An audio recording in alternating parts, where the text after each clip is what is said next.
All right, yeah. We're all rigged up. We're just a couple of dudes talking in the truck here. Easy. I've got the artist known as Grandson.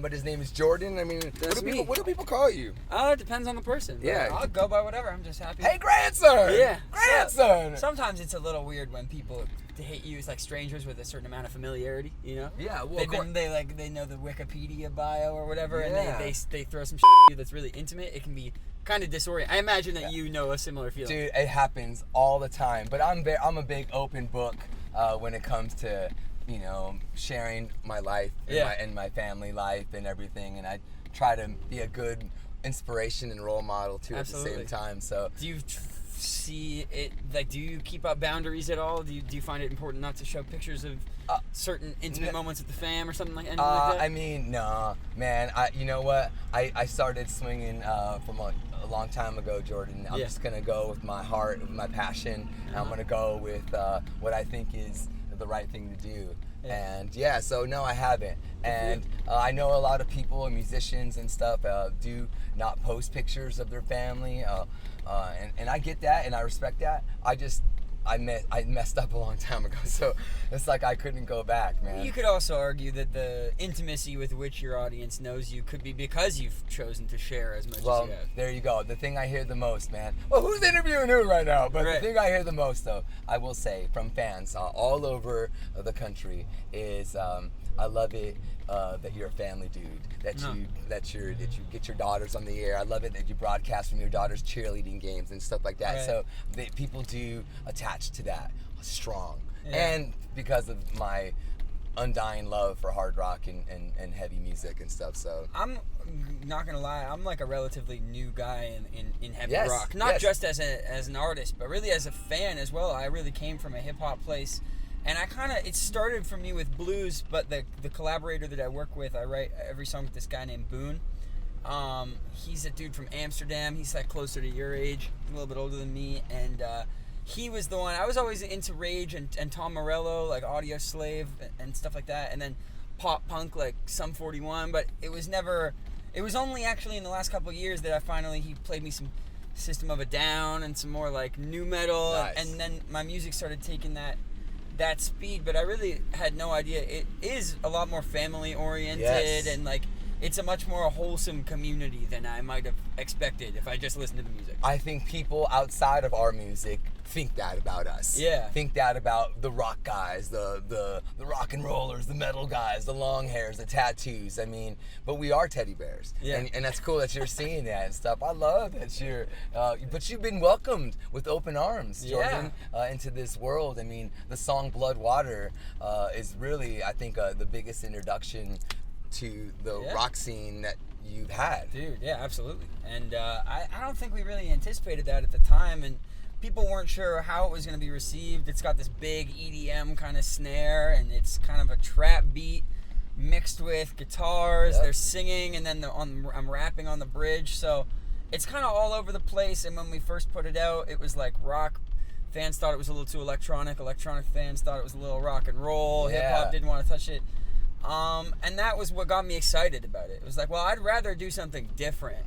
And even if I fall on my face, even if nobody cares, nobody with it, at least we did something my original and unique, because for me, I did come from all of those independent places as a fan, and for me to just try and do some cover band or kind of cast aside the fact that I am a big lover of electronic music or hip-hop, it just didn't feel authentic. So well, fans gravitated towards that, and fans accepted it, and it's cool because I think people want different stuff too. They want the same old, and that's just what it is. But it's also, there is this coming of age where I think a lot of fans are welcoming different sounds into their rock. And frankly, I think you look at what's happened since I came on the scene at the end of 2016, and there is a lot more EDM influence. There is more electronic parts, and I look at what we're doing as just a continuous process. When we talk about the intersection of hip-hop and rock or whatever, it's all about a spirit of like rebellion. It's an attitude much more than I think it's a genre classified by what it sounds like. So I think that it's going to continue to evolve. But the only thing that makes it rock and roll is it alternative to something else? Are you providing people a community or a space that they wouldn't have otherwise had to express their feelings? That's how I envision my relationship to rock and roll. I don't really sweat too much.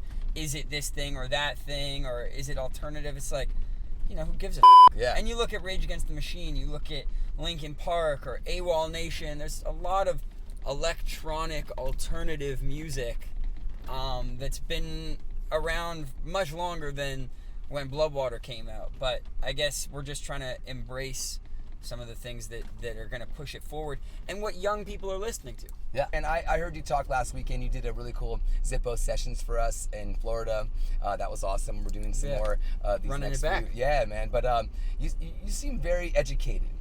Like, just talking to you too, just today. Like, you seem like, I don't know, you're like a smart dude. I talk to a lot of musicians, and I don't know, you seem. No, I'm not trying to say no. I'm just saying, like, you seem. Thanks, man. Like there's something to I you, right? appreciate it. I was really lucky that I grew up in a really curious family. Like, my parents read a lot and instilled in me and my sisters, like, just a sincere, I think, curiosity. And so when you were talking before about your background in education, I find people's motivations interesting. And I think it's really important to know yourself as best you can. And the way that you do that is through expanding your horizons, reading more, receiving inputs, and then seeing how they make you feel. So I was lucky enough to get a post-secondary education that didn't cripple me in debt, partially because of Canada's post-secondary kind of school system. Here we go. Yeah.